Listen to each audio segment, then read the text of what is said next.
Draft Sickos is live here on the No Ceilings NBA YouTube channel. We are also on your podcast player of choice. I'm Stephen Gillespie, and ladies and gentlemen, I have a very special guest lined up today. If you're watching live, you see him. If you're listening, let me introduce to you the author of Bubble Ball. He is on the Greatest of All Talk podcast, and he is also the national NBA writer for the Washington Post. Ladies and gentlemen, Mr. Ben Golliver. Ben, welcome back, man. How's everything going? Oh, it's my pleasure. You caught me at the best time of year, man, here in Oklahoma City, getting ready for Game 5 of the NBA Finals. It's been an incredible series already. You know, we got all these trade rumors, buzzing around Kevin Durant. And then we did have a deal today for Desmond Bane. So it just feels like a real moment of activity. And I know for you, it's probably like Christmas is like a week and a half away now with the NBA draft. So what better time to chat, right?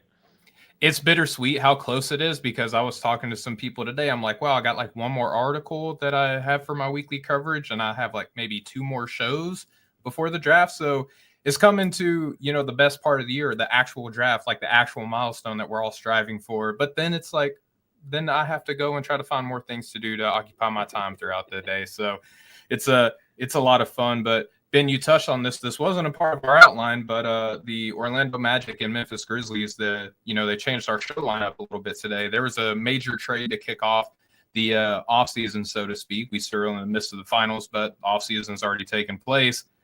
The Memphis Grizzlies sending Desmond Bane to the Orlando Magic for Anthony, KCP, and a slew of first-round picks. What's your initial kind of reaction to this as it happened maybe just a couple hours ago? Yeah, it's a really interesting trade. I mean, I think people are going to start off by looking at like, wow, that's a lot of draft picks for Memphis to get for a player who's never made an All-Star team. I mean, it feels like a huge haul. I mean, people are going to look back at that Bridges trade and say, okay, maybe it makes a little bit more sense in that context when you're starting to look at their resumes, kind of similar tiered players, I would say, Bridges and Desmond Bane. But for me, this is more about the financial side. They're taking the lessons of the Oklahoma City Thunder and the Indiana Pacers, who are saying you can't have a big three salaries and have enough depth to win an NBA championship, right? You got to spread out your salary cap spending into more players so you can have better depth, so you can withstand and play this super fast-paced style, play this super aggressive defense. There's no way you could do that for 7 or 8 months straight if you have so much money, tied up in just three guys at the top of the books. And so for the Pacers, I mean, some of their best guys like Nembhard, you look at Neesmith, those are bargain basement guys who are kind of fitting in around the edges. Sure, they're paying the stars like Halliburton and Siakam, but they kept enough salary cap space for everybody else. Similar thing in Oklahoma City. Now, they're lucky because their best players are like on rookie contracts besides Shai Gilgeous-Alexander, right? But they still have a bunch of guys who are key players, Lou Dort, Alex Caruso, who are not breaking the bank. And so what Memphis is saying is we can't pay Ja, Jaren, and Bane monster money. It's not going to work. So the odd man out wound up being Bane. I think if you look at those three, Ja is so popular and he's had such a checkered recent history with the injuries and with the gun incidents, that probably impacted his trade value. And then if you don't have Jaren Jackson Jr., you probably don't have a defense, and that feels like a problem, right? So that left maybe Bane to be the expendable one. They were able to get a lot of draft picks back. Memphis has done a good job drafting, as you know, in the last 5, 6, 7 years with this current regime. So they're probably feeling that they can retool that way. It's a bummer that this era ended already. It feels like it ended before it ever got started because, pardon the pun, but Ja kind of shot himself in the foot and, it just, ruined that whole era for the Grizzlies. I think Bane's an awesome fit, in Orlando. Obviously, they're desperate for shooting. They're desperate for backcourt playmaking. I still think they need a point guard after all of this. And they blew an awful lot of draft assets not getting a point guard when point guard was their biggest need to me. But still, I think he's a great fit. They get off of KCP's money, which was not looking good. He had such a tough season there in Orlando. And so I think it makes sense for both sides. But I think the important takeaway here is that the big three is out. Nobody wants to pay the big three. And you're actually seeing the same thing in Phoenix, by the way, with this Kevin Durant trade talk. You don't want to have Booker, Beal, and Kevin Durant lined up on your books. It just handicaps you. You can't create a contender that way.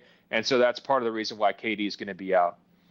I think that all ties in perfectly to one of the questions that I wanted to ask you, Ben. And we're seeing how the Oklahoma City Thunder and the Indiana Pacers have made the finals, and they kind of feel like Indiana Jones flying underneath a temple door before it closes in regards to the apron really impact Right. this apron era that we're living in. And with that being said, Ben, maybe the Orlando Magic are kind of leading the way to this, but do you think that it's more likely that we see NBA teams trying to copy what the Thunder and the Pacers have done, since the NBA, like many other sports leagues, is a copycat league? Or do you think it's more likely that we see teams try to be like the anti-Thunder, the anti-Pacers in the way they construct their lineups? Well, there's going to be some teams out there who can't or aren't really going to be able to copy this small market approach. Because if you're the Lakers, you're going for the biggest, buzziest guys. Give me Luka Doncic, right? You're not like, oh, how could we be the JV Thunder? I mean, that's not even part of your worldview, right? But I do think for a team like the Orlando Magic, it's a great example. Like, let's copy some of these things that the Thunder and the Pacers have come up with. I talked about the lack of the big three model. Another really important factor, and this plays right into the draft talk, if you have big-time performers on rookie contracts, those are going to be the best value players in the NBA, right? Like Victor Wembanyama being on a rookie contract and being an MVP candidate next year, he's probably going to be the best value in the league, right? Jalen Williams this year, Chet Holmgren this year. These guys are on rookie contracts. Nembhard, being super cheap, coming from that same, draft class a couple years ago, being super cheap. Having guys like that, it's a major competitive advantage. And so one of the changes we're seeing, I think, from this finals, teams are going to be more aggressive in hitting the fast forward button when they have a centerpiece player on that rookie contract, or even if he's on the rookie extension, like a Tyrese Halliburton, because it's so much cheaper than having the guy on the third contract, or, so forth, with like Steph Curry and LeBron, when those guys are making crazy, crazy money, right? And so you saw San Antonio make a trade for De'Aaron Fox because Wemby's on the rookie contract.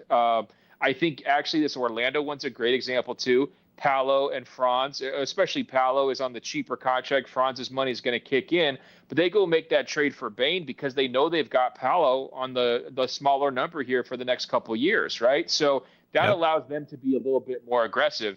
Now, once Paolo comes due a couple of years from now, then something's going to have to give, right? You're not going to be able to pay everybody, but I do think what we're seeing is a little bit more aggressiveness when these guys are early in their contracts. And it's been so big for Oklahoma City. I mean, Shea has this gigantic contract, right? But because so many of their guys are on rookie deals, or they were drafted late or undrafted, so they're not on big money, it feels like they have this embarrassment of riches. Cason Wallace, he could start for so many different teams, right? Well, he's in his second year. He's making nothing by NBA standards, and he's able to give them, really important minutes in the finals. So I think that's some of the copycat stuff we're seeing.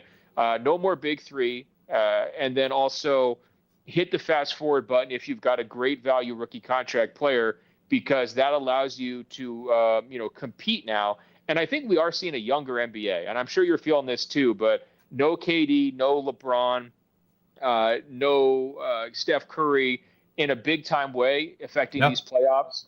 And then you see the rise of like an Anthony Edwards, the rise of a Shai Gilgeous-Alexander, the Lakers kind of getting turned over to Luka. We are having a youth movement here, and I think that's encouraging some of these teams to say, just go for it. Like Orlando probably 2 years ago, their mentality would have been, oh, we're not ready yet. Let's just kind of let the cake bake. We'll just have a gradual rebuild. And now they're like, let's throw some picks out and get this done. Maybe we could win the Eastern Conference next year, right?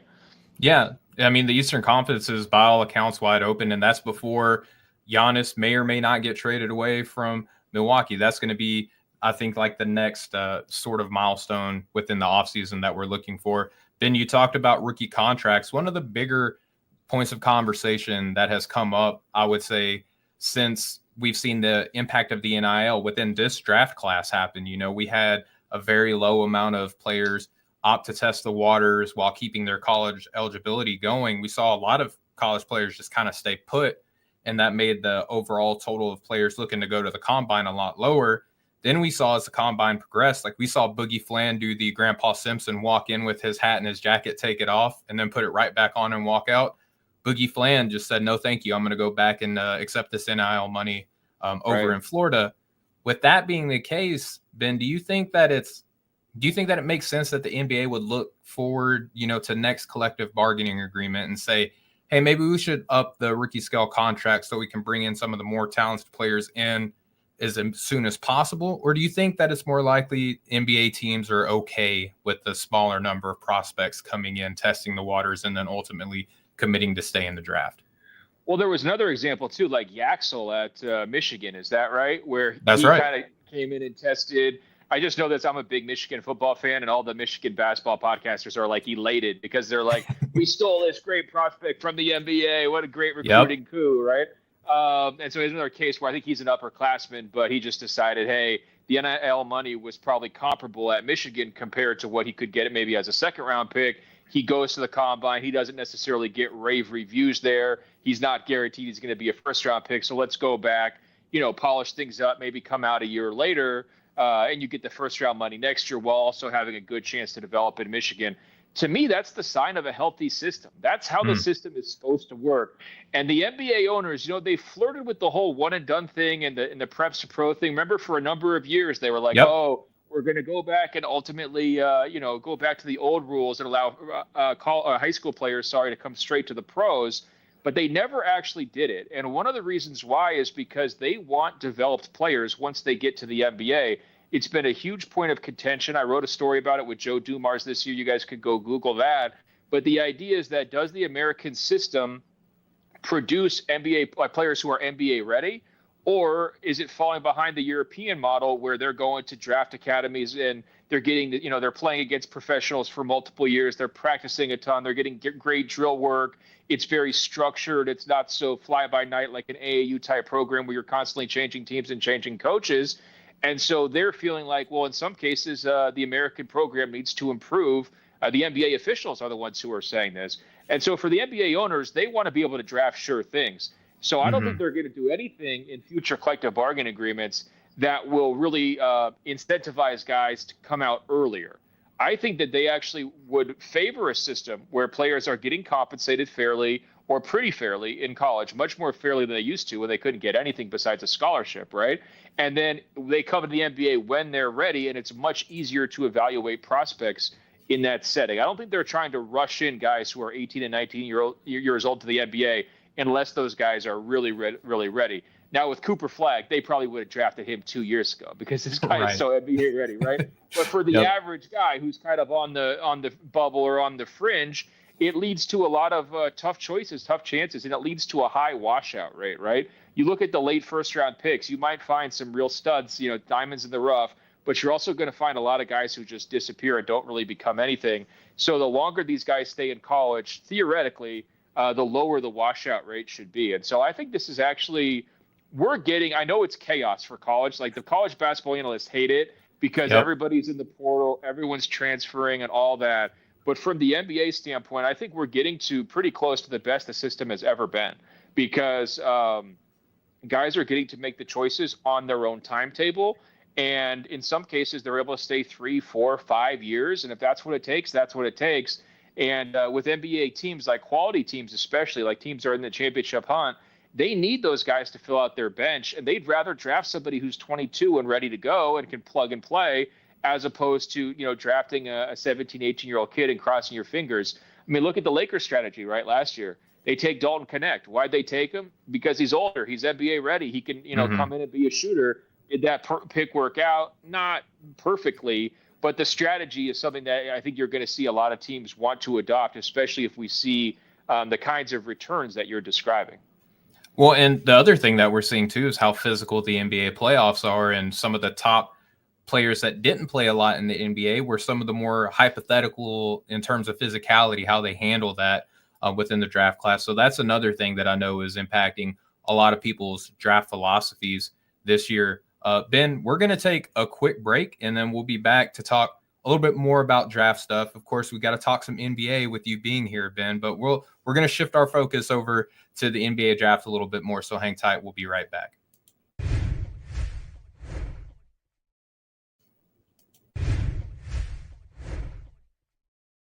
All right, we're back here with Ben Golliver. Ben, we just talked about the NIL. We talked about the big Desmond Bane trade. We talked about how teams may or may not look to copycat the Thunder and the Pacers in order to be competitive in future years. Let's kind of get a little bit more draft focused here.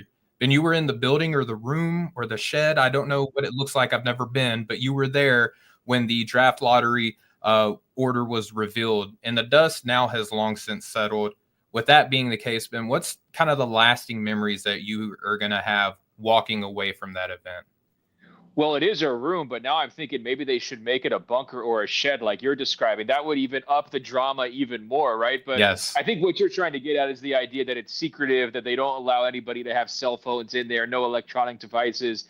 They do the drawing for the ping pong balls in a way that can't leak out before they actually do the television show reveal. So it is a fun room. Here's a little tidbit for you. I don't know if you heard this. So they have one representative from each team in that room that has a pick, right?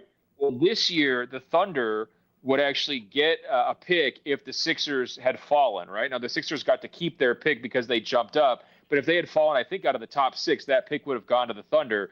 So the Thunder didn't actually have their own pick, so they didn't get a seat with all the other executives. So Sam Presti flew in from the Denver Nuggets playoff game, I guess the night before, and he actually took a seat as a president of the Thunder, right? Best team in the NBA. He took a seat in the media section with the other reporters to just wait, and so he could watch the reveal to see if he was going to get his latest draft pick from the Philadelphia 76ers. And that sounds very small market, right? I mean, just to kind of feed into the small market thing with the Thunder.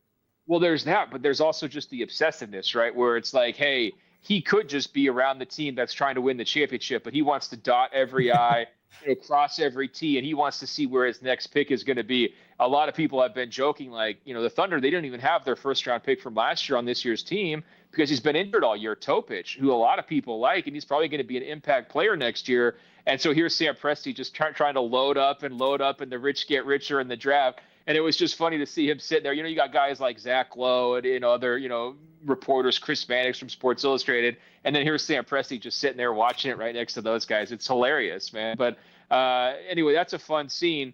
It was a crazy night. I mean, the fact that Dallas jumped up, San Antonio jumped up, Philly we thought was going to give the pick to OKC, but then they jump up to keep the pick. It was just crazy twists and turns. There was a lot of people. I heard more profanities like, what the bleep? Like more of that these are executives, these are media members, people who have been in this room time and time again. It's not like it's their first rodeo, but everybody was like, what the bleep is going on today? Like, it's crazy. And then, the fun part about being in that room is you get to watch back the television version, right? And so at one point during the television version, the guy who was the host for ESPN said something like, the Dallas Mavericks have never won the draft lottery. And everybody in the whole room just started cracking up because they obviously knew already that Dallas was about to win it in this shocking fashion just a couple of months after the Luka trade. And they knew the reaction once they did among everybody who's out there on the stage, everyone's just going to be losing their minds. So it was a pretty funny night. The other thing I took away from it, the Dallas Mavericks CEO, Rick Welts, he used to be an NBA league office employee. He's in the Hall of Fame. He was credited with pioneering All-Star Weekend. So, that goes back all the way to the 80s and really turning that into a huge event for the NBA. He told me right afterwards that he was probably the only person who was in the building for the Patrick Ewing draft lottery, which everybody thought was rigged. There was all those conspiracies that the NBA just gave Patrick Ewing to the New York Knicks. But he said he was probably the only guy in the building for that night and for the Mavericks, his new team, winning the rights to Cooper Flagg. So when I tweeted that quote out, and he said something along the lines of, I've been hearing conspiracy theories for 30 years now, or maybe even 40 years, I guess. And when I tweeted that out, everybody just lost their minds of like, oh, God, this thing is rigged. So I think, it's a big draft lottery night when all the conspiracy theorists come out. And certainly there was a lot of them on that night. And it was, it was a big turn of events, not only for the Mavericks, but, the Western Conference, Eastern Conference balance. Another big-time player in Cooper Flagg goes west. And it was also a kind of a big night for the trade rumors, too, because does Dallas need Cooper? Does San Antonio need Harper? Like, are these the right places for these guys to land? Could there be some trades? All that kind of stuff. I'm not sure we've completely hit full volume on that because the finals are still going on. But to me, I would not be surprised at all if we hear a lot more trade talk in the days leading up to the draft. Now, that being said, the Mavericks have shut all that down. They've said, we want Cooper Flagg. I think did they even leak on their website that they were going to take him? I saw something bouncing around social media. You never could trust anything these days, but they might have accidentally had a graphic that said, oh, welcome Cooper Flagg to Dallas or something like that. So, I think that part we know. But everything after that about draft week should probably be a big surprise, just like the lottery night. Yeah, I think that those conversations about conspiracy theories aren't going away anytime soon. And one of the things that, within the circles that I'm in is that there was a whole ongoing conversation about draft lottery reform. Obviously, a couple of days have passed, so people aren't as mad about it as what they were at the time. But Ben, do you think that the way that the lottery broke down gives any sort of kind of footing to the conversation of having more draft lottery reform? Well, it's a tricky conversation because, you never just want to give the worst team the number one pick because then everyone's going to tank to be the worst team, right? Right. But you don't want to like make it completely balanced because then you're going to have teams like Dallas that are pretty close to the playoffs. They're playing tournament teams.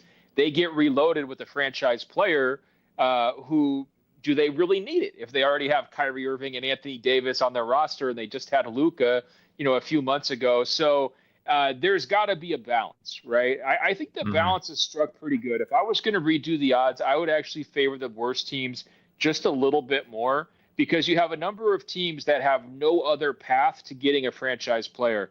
If you're the Washington Wizards, Portland Trailblazers, Charlotte Hornets, how are you ever going to sign or trade for a franchise level player unless you get really, really lucky or, I don't know, because you're never going to sign them in free agency. You know what I mean? Like there's always going to be other teams, bigger markets, better, states for tax purposes, all that stuff that kind of beats you out. That's what history has always told us. And so it's interesting because you do look at the teams in the finals, Oklahoma City and Indiana, they both made genius trades to start their teams, right? Trading for Halliburton, trading for Shea.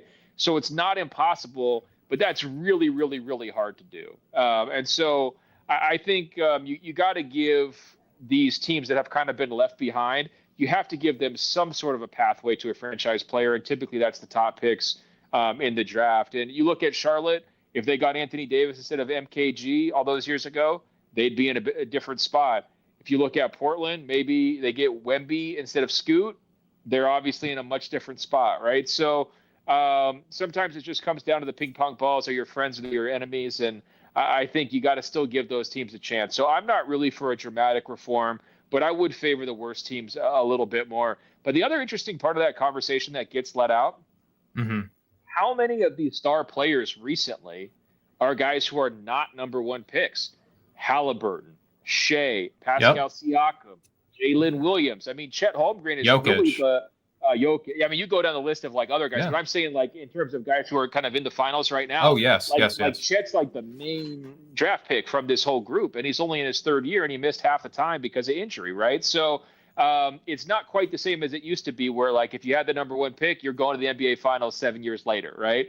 Or in Tim Duncan's case, you're going a couple years later, or LeBron's case, you're getting there pretty quick. I think you can find stars at different points of the draft than you used to. Giannis would be another example. Jokic, like you mentioned. And so I think what I'm hearing from executives who don't win the lottery, who are leading bad teams, they're telling me it's not the end of the world. Look, we don't view it as Cooper Flagg or bust. We view it as, okay, is this a deep class or not a deep class? Where exactly are the impact players? Are there 3 of them? Are there 5 of them? Are there 7 of them? And then you just kind of have to, be prepared to do it again next year if it doesn't go your way.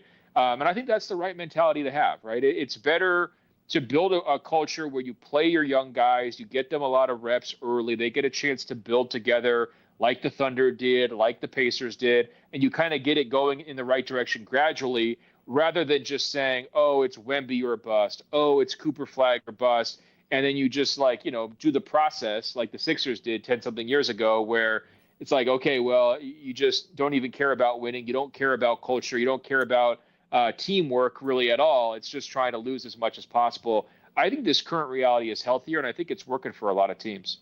See, I'm more in line with you. I know that there are a lot of people saying that this actually makes tanking even worse because it's going to take teams even more years to lose, which, okay, that's fine, but that's more years of you trying to lose on purpose and potentially not getting what you want anyway, So I think there's plenty of good arguments on both sides.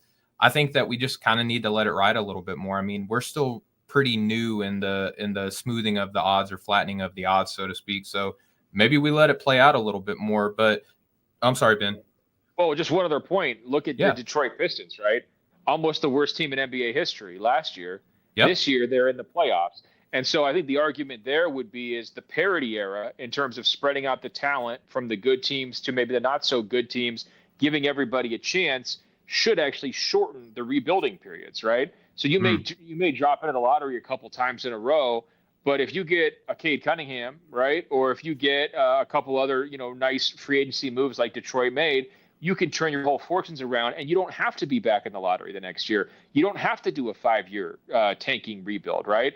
And so I would actually push back on the people who think, oh, this is going to lead to tank forever, and say it's actually never been easier in the NBA to go from horrible to good, right? Now, doesn't mean you're going to win a championship, but Detroit is a crystal clear example. I mean, they were dead in the water.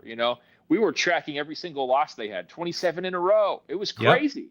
And then now they look like, one of the future rising star franchises of the East after just one season. So that would be my hope for people whose teams don't, they don't win the lottery. My message to them would be, hey, look at the Pistons. If they could do it, you could do it. Look at the Rockets. They were horrible.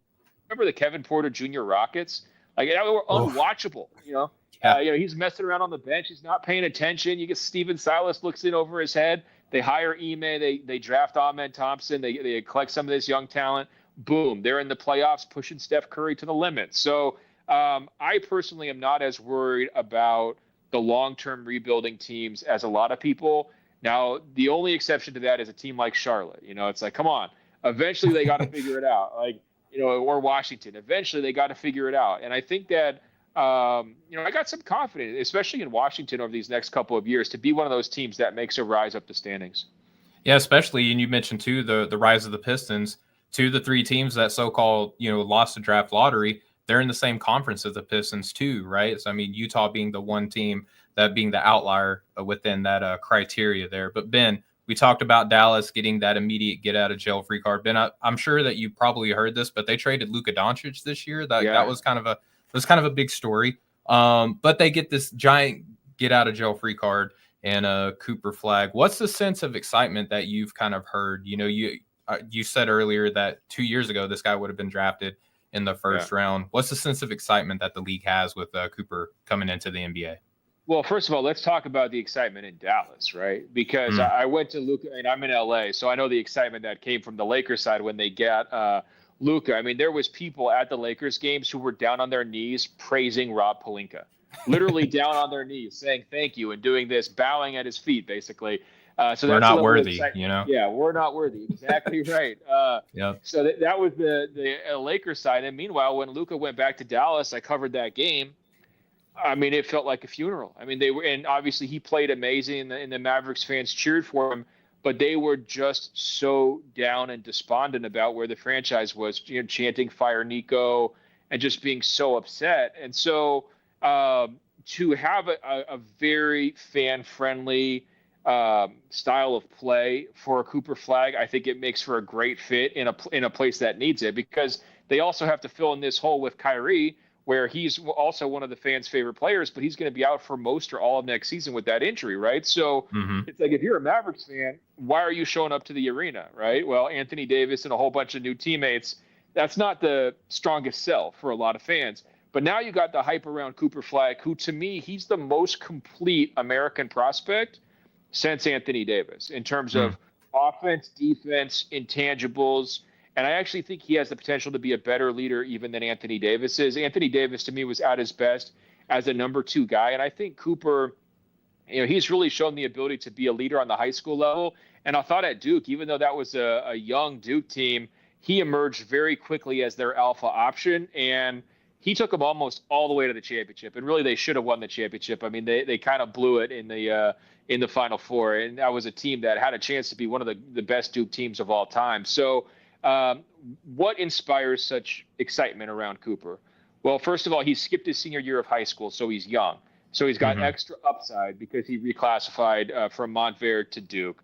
I think number 2, it's the idea of the fundamentals and mixing traditional values in terms of caring hard about defense, moving the basketball, playing the right way, always having your motor on with athleticism that's like star level athleticism, right? So that's why he gets comped to players like Jason Tatum, a very complete wing. Maybe even you hear Paul George sometimes, that type of Kawhi Leonard, player. another one. Yep. Kawhi Leonard, another one for sure. And, he's not crazy long. Like, it's not the Kevin Durant mold, but it's that very prototypical wing where he's comfortable with the ball in his hands. He can create and shoot off the dribble. He's a very willing passer. He's got an improved 3-point shot. But to me, what stands out more than anything is he's usually the best player on the court, but he always plays the hardest. Always plays the hardest. I've never seen anyone play harder than Cooper Flagg in any of the games that I've watched him in person. And that goes for the USA basketball scrimmages where he's going against the Dream Team last summer and LeBron and KD and Steph Curry and all those guys. He's still playing harder than everybody. Doesn't mean he's the best player on the court in that scenario, but it does mean that he's just got that motor that can really be trusted. And so I think fans are going to gravitate to that absolutely 100%. And then I think, the other aspect to it is the pedigree from Duke. That's a big program. It's a lot of pressure. He got thrown into the deep end by John Shire. And John Shire told me, I think it was in November after one of their few losses, where, he was getting double teamed at midcourt on the first possession of the game. Cooper was. And John Shire said, hey, we want him to feel all of this now because it's going to make him better later. And he was 100% right. By the time they got to March, he was a well-rounded offensive player. He's got the high-flying blocks on the defensive end, the poke steals, the great instincts on the weak side to disrupt things as well from a steal standpoint. So you just see a guy who's very intentional about growing his game. He brings really no weaknesses. He's a very high floor player. And to me, I think he's also a high ceiling player too. I think he has enough athleticism and enough scoring ability to be a number one option on the NBA level. And so I picture a guy, is he ever going to lead the league in scoring? No. But I picture a player who could be a defensive player of the year candidate, an all defensive, selection type guy, a perennial option there, while averaging, 20 and 5 assists, or 22 and 5, 24 and 5, somewhere in that vein. That's a really, really good player. Absolutely. And he's a winner. And that's the thing is his family always stressed to me when I first interviewed them. They wanted him to get drafted by the Celtics because the Celtics were the winning program that he had grown up with. And obviously that can't happen, right? Sure. But that's the kind of his mentality. He's not looking for the biggest, flashiest market. He really wants to be a guy who leaves a legacy. He grew up watching Larry Bird tape. He grew up with his parents telling him Michael Jordan's the greatest player of all time. So he's kind of got those old school values built in with a very modern game. I love to hear that, man. And it's such great news for a fan base that definitely needed some right when they got it. So, Ben, let's talk about the team who's going to be picking second now, the San Antonio Spurs. They have later picks too with 14 and 38. They're in a great position with arguably the best young prospect that any team could be building around right now. But when we found out that they were going to get the second pick, almost immediately there was this conversation with De'Aaron Fox being on the team, Steph Castle, reigning rookie of the year in the NBA, already being on this team. Adding Dylan Harper might not be the best fit, even though by and large he's considered the second best player within this draft. Some people even have him in his own tier away from everybody else. What do you think about the Spurs, who are also at the same time kind of simultaneously being linked to some of the bigger trade options that might be available within the NBA? What do you make of this about them potentially having to decide, do we draft Dylan Harper or do we acquire someone to kind of speed up this window a little bit? So I've always been of the belief, if you're a franchise level point guard prospect in this modern day and age where it's not as physical as it used to be, and I think you can have an impact at a young age as a point guard more quickly than you used to be able to. If you're coming one and done, you need your own team. You got to learn and you got to deal with the stumbles that there's going to be. There's going to be growing pains. You have to just go through that. It's going to make you a better player. You're going to come out better on the other end, right? Like, what did Tyrese Halliburton learn in Sacramento from being in Fox's shadow versus what did he learn when he got to Indiana and he got to be the man? What did Shai Gilgeous-Alexander learn coming off the bench at times as a rookie for the Clippers versus what did he learn and really make strides with once he got to Oklahoma City, right?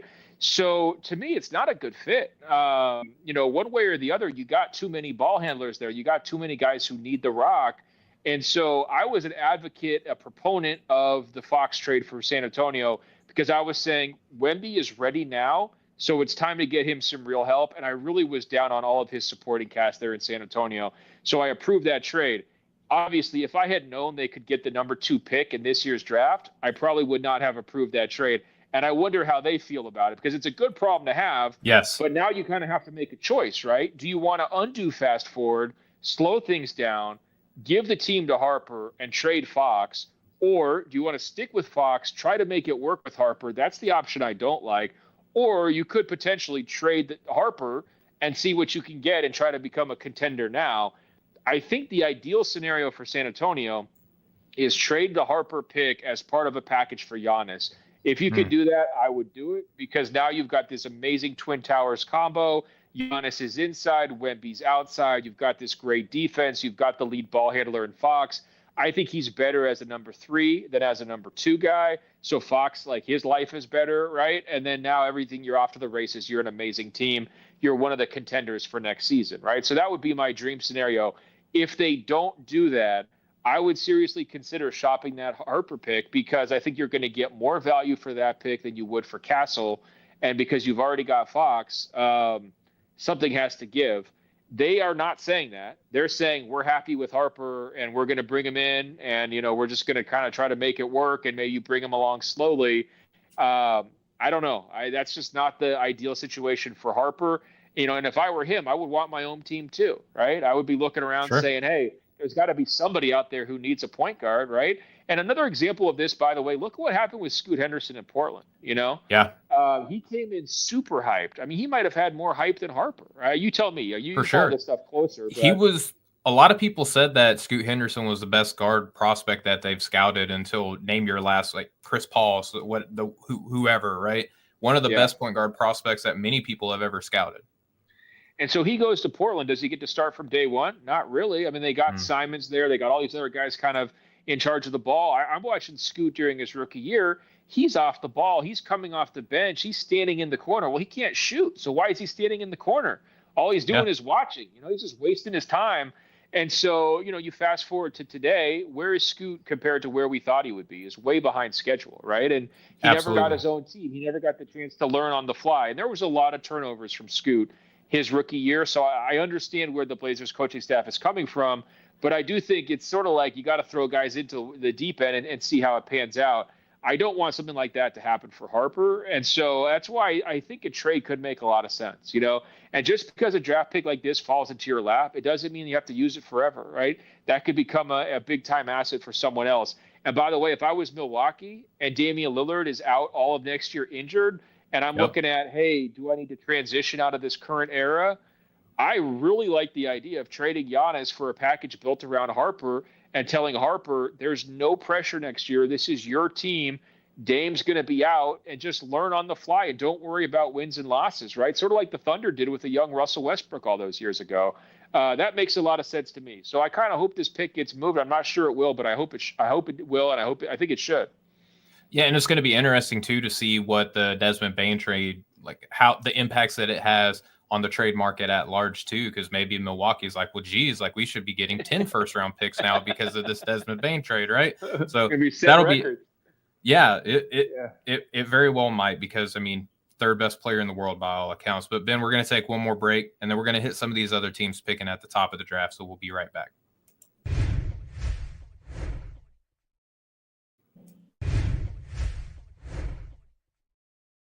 Okay, Ben, so we talked about Dallas getting that get-out-of-jail-free card with Cooper Flagg, what the Spurs might look to do with the second pick. But like you stated, a lot of people are assuming that they're okay with Dylan Harper. So in kind of national eye is that the draft really starts with the third pick. And this is where it really gets interesting, because the Sixers have a chance to either add a quality player with the third pick. You know, there's a lot of players at the top of this draft still, even at number 3, that teams should really get excited about. So the Sixers, who have established rotations already, could add one of these talented players.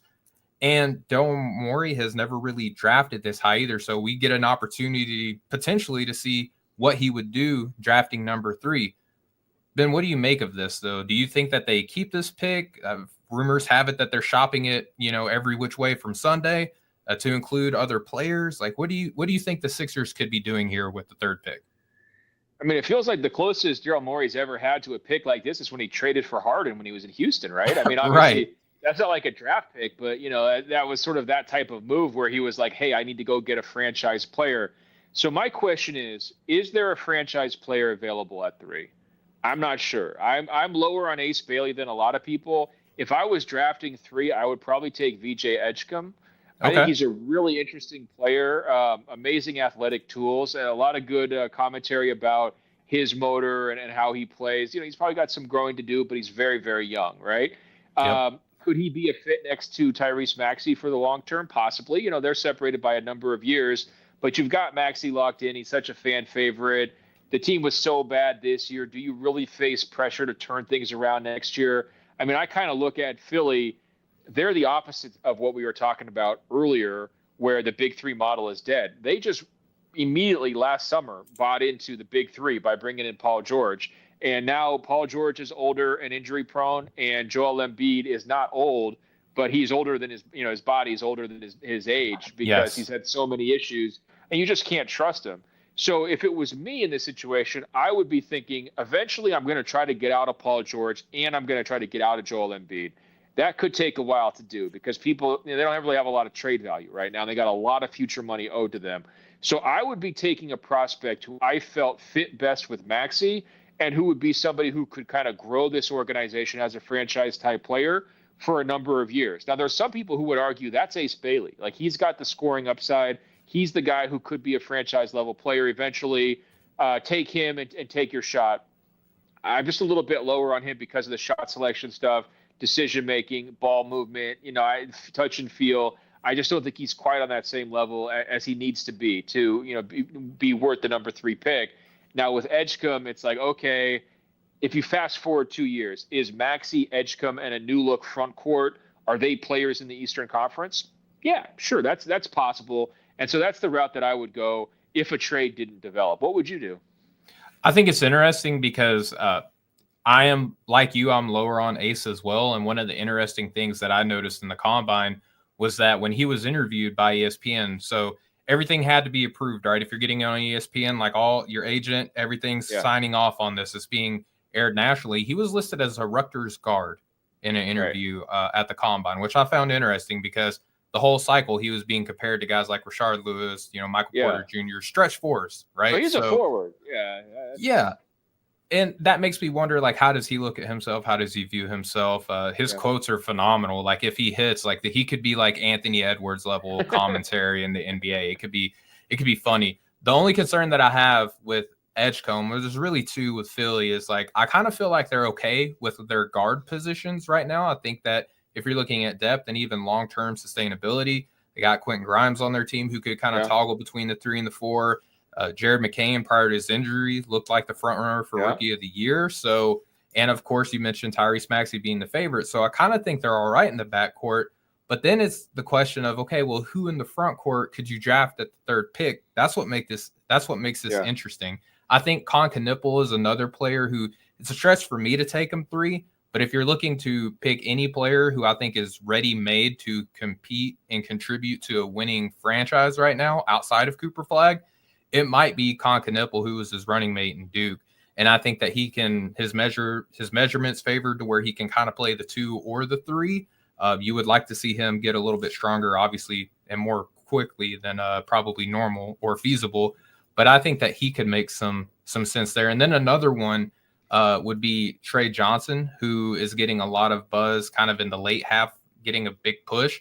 I think that he might make some sense as another guy who can give you some minutes as like an off guard or potentially a 3 when he gets stronger. And he has I would say kind of star upside because the way that he can get his shot off as quickly as he does and he can handle, he could be another option there. So, but it's hard. It's hard to kind of pick what the Sixers could do, which is why I think they're even entertaining trading back or even out of this pick altogether.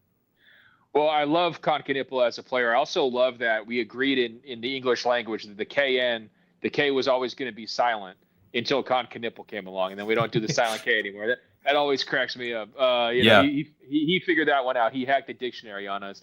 Now, in terms of those options, so I agree with you. Philly's got some interesting guards already. Does Edgecombe have more defensive upside than their current guards, right? Like when I look at Maxey, Absolutely. when I look at, Jared McCain, who you mentioned, like I feel like there could be a fit there actually with Edgecombe where there's a little bit more balance. Some people might look at him as actually a defense first option in that spot. His defense is ahead of his Sure. offense right now.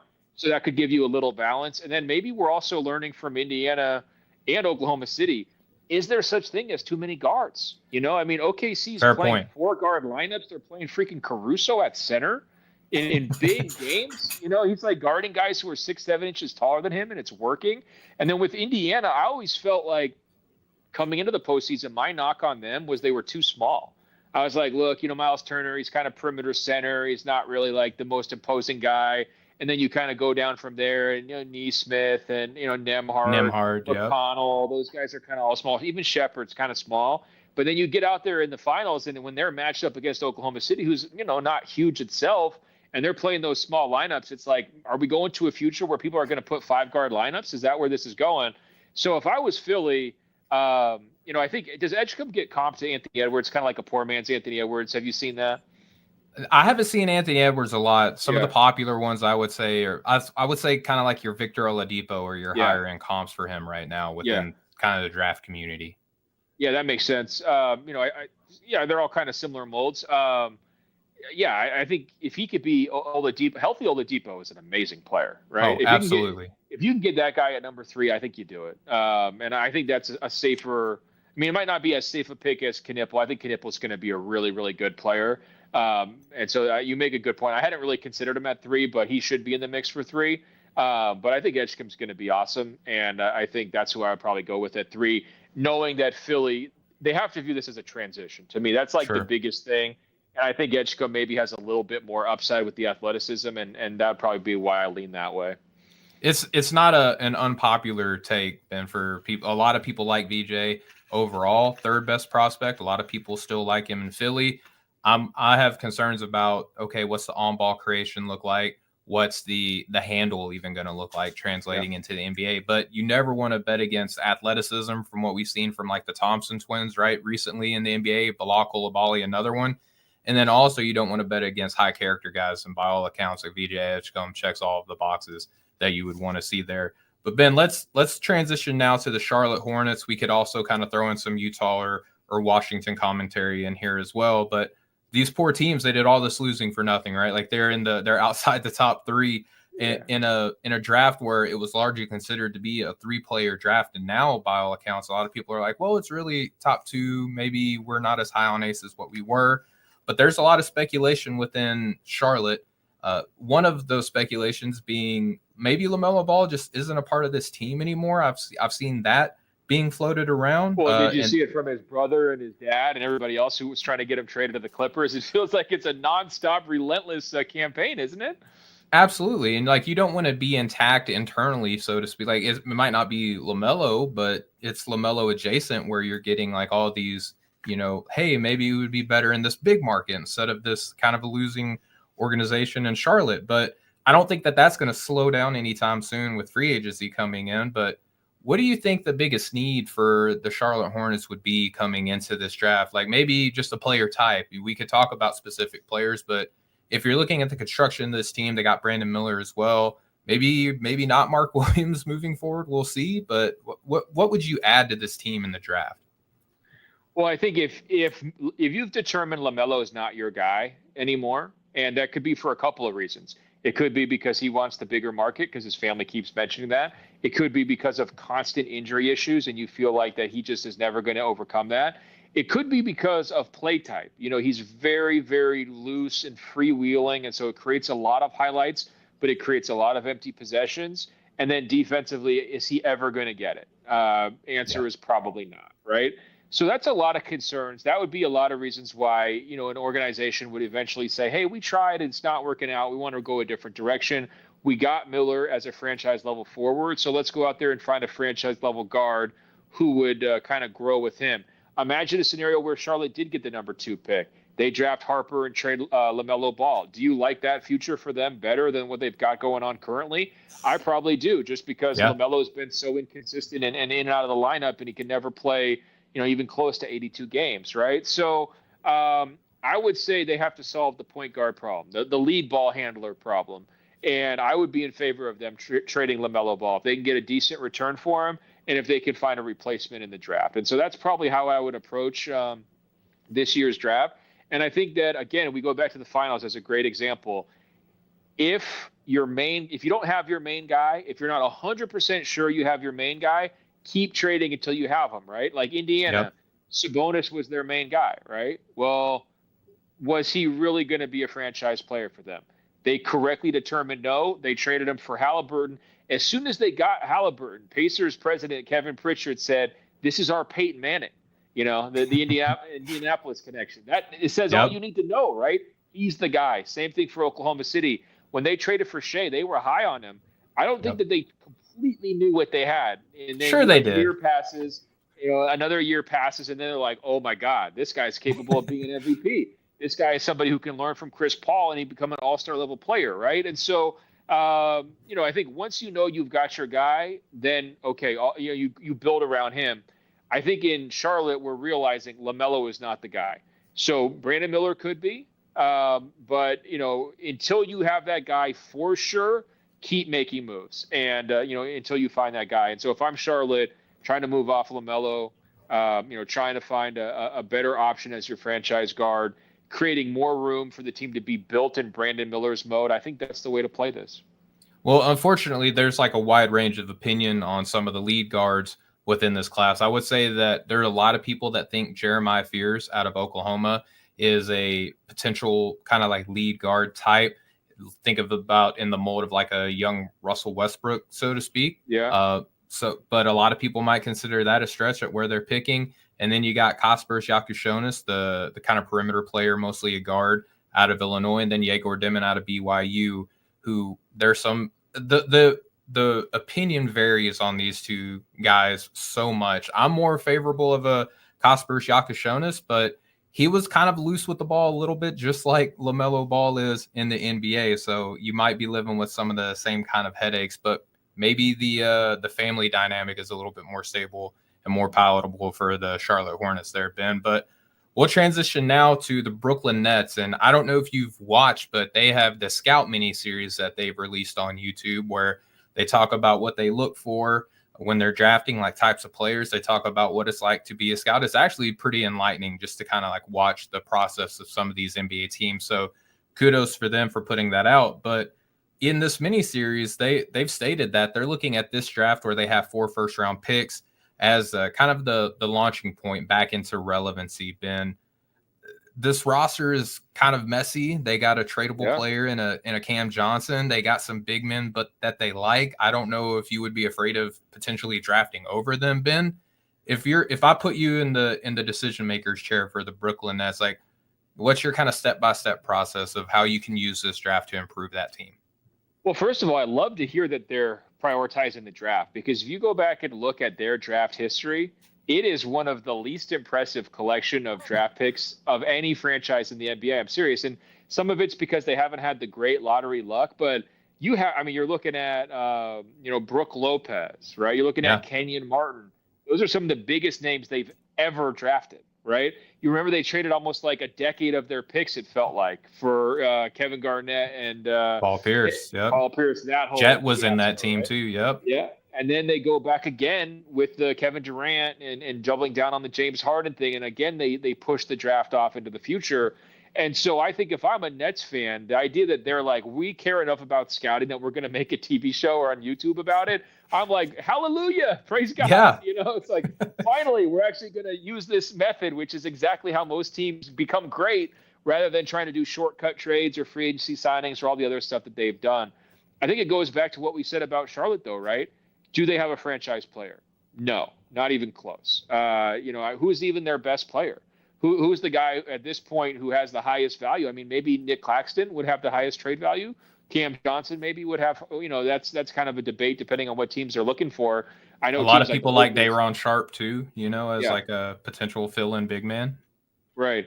So yeah, I mean the Lakers would kill to have Nick Claxton right now in a deal, or like the Thunder would love to have a Cam Johnson. That was like a big rumor at the deadline. They just didn't have any like cap space really to make it work, right? But Hmm. those guys have value, but they're so far, they're starters, they're fringe starters. They're not even like major impact starting level players, let alone stars, let alone all stars, let alone franchise players. So that's why I think if you're Brooklyn, this is going to take more than just this draft. I think it's great that they have 4 picks. Those 4 guys, assuming they all come and stay in the NBA, should all play huge minutes next year, right? They should treat this almost like it's a G League team in the NBA and get those guys as many reps as possible, and not be afraid to stack up losses because they're that far away. But I think that ultimately what I would tell Nets fans is at least you're not the Suns, because the Suns finally came to this realization this summer, kind of how backed into a corner they are, and they have no draft picks at all going forward, right? Like they're kind of stuck. And so at least the Nets were able to kind of like get something back for Kevin Durant, get something back in a Kyrie Irving, get something back for James Harden, and start that cycle. I think that like even though their roster is in kind of shambles right now, timeline wise, they're closer to being good, way closer to being like good and a team that actually matters than say a team like Phoenix, which is just now beginning that same process like 2 years later. So, if you want to look back on it, they won the Kevin Durant trade, as crazy as that sounds.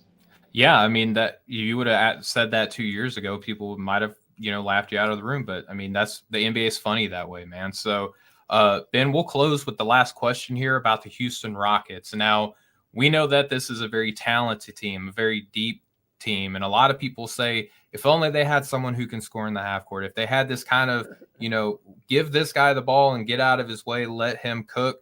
Like that's the next big step that they're looking to take. Now that might come via trade by all accounts. Kevin Durant is one of the few teams I think that they've stated that he's willing to go to, one of them being the Houston Rockets. So with that name being floated around as a potential acquisition, Ben, what are you anticipating the Rockets to do here with the 10th pick? It's so tricky because they have a lot of reason or motivation to stay the course, because no one really saw their last season coming.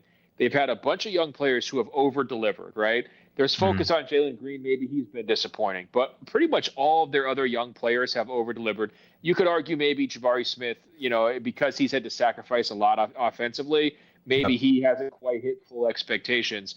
But like I'm especially thinking about Ahmed Thompson and Şengün, Tari Eason, the list goes on. They've had a lot of guys who have been real hits. And so, the Thunder model here would be, well, just keep drafting, keep developing, and you're just going to get better and better and better. And that's the path forward to success. And when you look at around the Western Conference, how many teams have a deeper collection of young players than Houston? Well, I would say Oklahoma City. I would say San Antonio is coming, but there's not that many other teams that really have deep collections of young talent. So why screw it up? For me, if I were them, I would not trade for Kevin Durant, because he's coming with the $50 million contract. That's going to change everything, right? Where it's, guys are about to get paid. Someone's going to have to cut free. You're going to have to part with some probably young players to get him in the trade. I would not pivot that hard.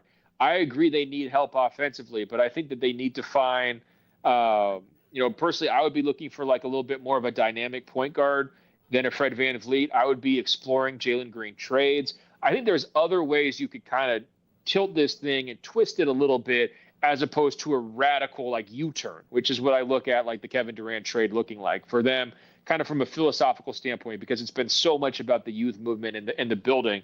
So, it's tricky though, because their young pieces all don't fit perfectly together. Şengün's a weird, tricky player to fit. Jalen Green is really hit or miss. I'm not a huge fan of his. I think the best player on the team eventually is going to be Ahmed Thompson.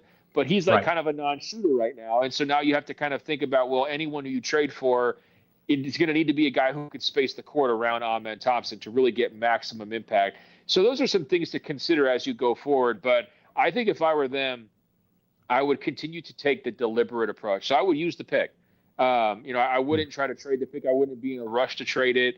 And I would trust that, you can maintain a great defensive identity, maybe get a little bit more of a scoring threat, maybe a little bit more shooting would help as well coming off the bench, and go forward. But like they're so loaded, Reed Shepherd couldn't even play last year.